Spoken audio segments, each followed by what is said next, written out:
తెలంగాణలో ప్రాజెక్టులపై సీఎం కేసీఆర్ కాంగ్రెస్ మధ్య మాటల యుద్ధం జరుగుతోంది. ప్రాజెక్టులను అడ్డుకునేందుకు కాంగ్రెస్ కుట్రపూరితంగా కేసులు వేస్తోందని టీఆర్ఎస్ ఆరోపిస్తే ఆంధ్ర కాంట్రాక్టర్ల నుంచి డబ్బులు తీసుకుంటున్నారని మండిపడింది కాంగ్రెస్. ప్రాజెక్టుల మీద కేసీఆర్ ఉత్తమ్ మాటకు మాట ఇప్పుడు చూద్దాం. అంటే టీఆర్ఎస్ ప్రభుత్వం తలపెట్టిన ప్రాజెక్టులు పూర్తి కావద్దు, నీళ్లు రావద్దు. అంటే మీ చిల్లర రాజకీయాల కోసం, మీ రాజకీయ బతుకుల కోసం, మీ చిల్లర పదవుల కోసం రైతుల నోట్లో మట్టు కొడతారు. ఇంత దుర్మార్గాన్ని కొడగడతారా? ఇవన్నీ సాక్ష్యాధారాలతో సహా ఉన్నాయి. ఏ వ్యక్తులు వేస్తున్న గ్రీన్ ట్రిబ్యునల్లో హర్షవర్ధన్ రెడ్డి అని చెప్పి కొల్లాపూర్ లో కాంగ్రెస్ పార్టీ నుంచి పోటీ చేసిన అభ్యర్థి, మొత్తం మంది కాంగ్రెస్ పార్టీ నాయకులు. వాళ్ళ అడ్రస్ కూడా ఉన్నాయి. రాబోయే శాసనసభలో నిర్వహిస్తున్న బడ్జెట్ సమావేశం సందర్భంగా ప్రజల ముందు పెడతారు. ఎందుకంటే అభివృద్ధి కార్యక్రమాలు మీరు అడ్డుకోకండి. మీరు ప్రగతి నిరోధకం మీరేం చేయలే, మీ వల్ల ఏం కాలే. మీరు ఆంధ్ర ముఖ్యమంత్రులకు సంచుల మోజు బతికిన భక్తులు మీ నిర్ణయాల పాలసీ చేసిందా? మీకు పద్ధతి ఉందా, పాడుందా? మీ నిర్ణయాల భాగస్వామ్యం ఉందా?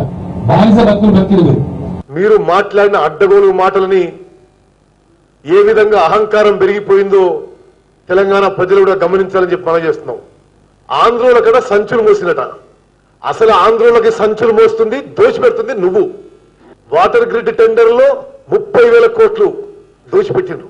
అడ్డగోలుగా ప్రాజెక్ట్స్ రీడిజైనింగ్ అని చెప్పి వేల కోట్లు అంచనాలు పెంచేసి ఆంధ్ర కాంట్రాక్ట్లు దోచిపెడుతుంది నువ్వు. మరి ఏ సంచులు కాదు, సూట్ కేసులు నీ ఇంటికి ఏ ఆంధ్ర కాంట్రాక్టర్లు తీసుకొస్తుందో ఈ తెలంగాణ ప్రజలందరికీ తెలుసని చెప్పి మనం చేస్తున్నాం.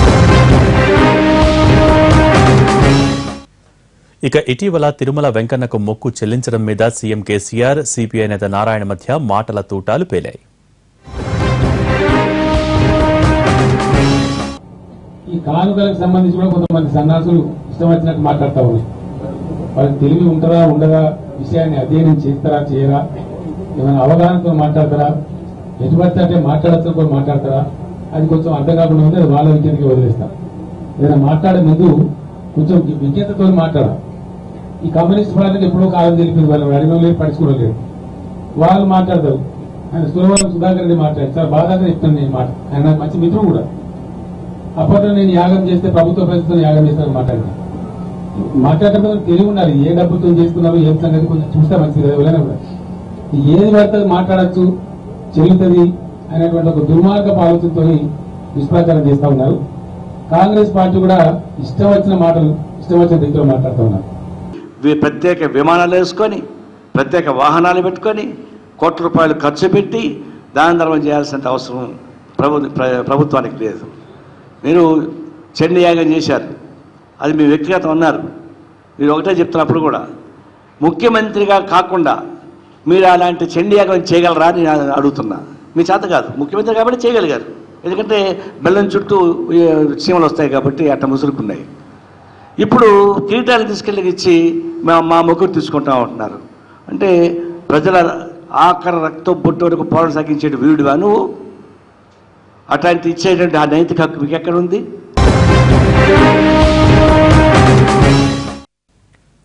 వచ్చే ఎన్నికల్లో ఓడిపోతామనే భయంతోనే కేసీఆర్ ఇష్టారాజ్యంగా మాట్లాడుతున్నారని డీకే అరుణ విమర్శించారు. కేసీఆర్ కుటుంబం దోపిడీ ముఠాగా మారిపోయిందని ఆరోపించారు.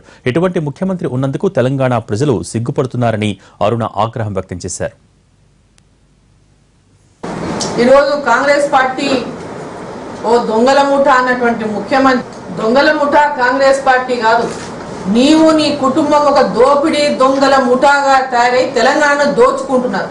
ఆంధ్ర కాంట్రాక్టర్ల మోచేతి నీళ్లు దాక్కుంటూ ఉన్నటువంటి ముఖ్యమంత్రి కాంగ్రెస్ పార్టీని విమర్శించేటటువంటి అర్హత ముఖ్యమంత్రికి లేదు.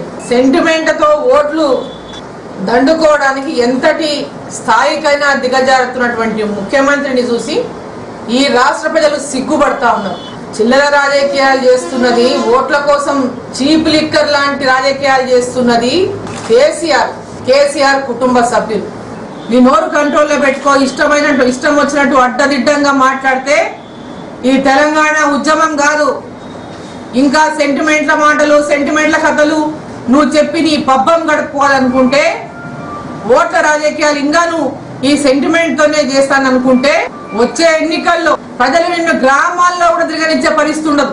ఒళ్ళు దగ్గర పెట్టుకొని పని చేయండి, ఒళ్ళు దగ్గర పెట్టుకొని మాట్లాడని చెప్పి తెలియజేస్తాం.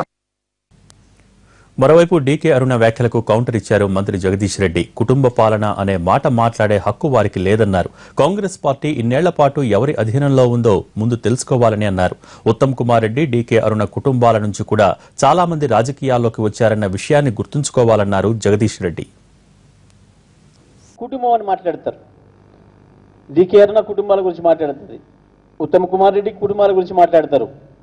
నవ్వుకుంటారు ప్రజలు. మీరున్న పార్టీకి అధ్యక్షులు ఎవరో ఒకసారి సమాధానం చెప్పండి ప్రజలకి. ఎన్ని సంవత్సరాల పార్టీకి ఎన్ని సంవత్సరాలు ఒక కుటుంబం అధ్యక్షులు ఉంటారో, మీ కుటుంబాలలో ఎంతమంది ఉద్యోగాలు వచ్చినాయో, పొలిటికల్ ఉద్యోగాలు.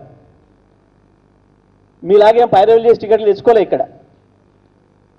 ఇవాళ ఇక్కడ ఎంపీలుగా ఉన్న వాళ్ళైనా, ఎమ్మెల్యేలుగా ఉన్నా, మంత్రులుగా ఉన్నా ప్రతి ఒక్కరు ఉద్యమంలో భాగస్వాములైన వాళ్ళు, కేసులలో పోయిన వాళ్ళు, జైళ్లలో పోయిన వాళ్ళు, కుటుంబ సభ్యులుగా రాలే వాళ్ళు. ఒక ఉద్యమ కార్యకర్తలుగా, ఉద్యమ నాయకులుగా ప్రజల నుంచి ఎదిగొచ్చారు.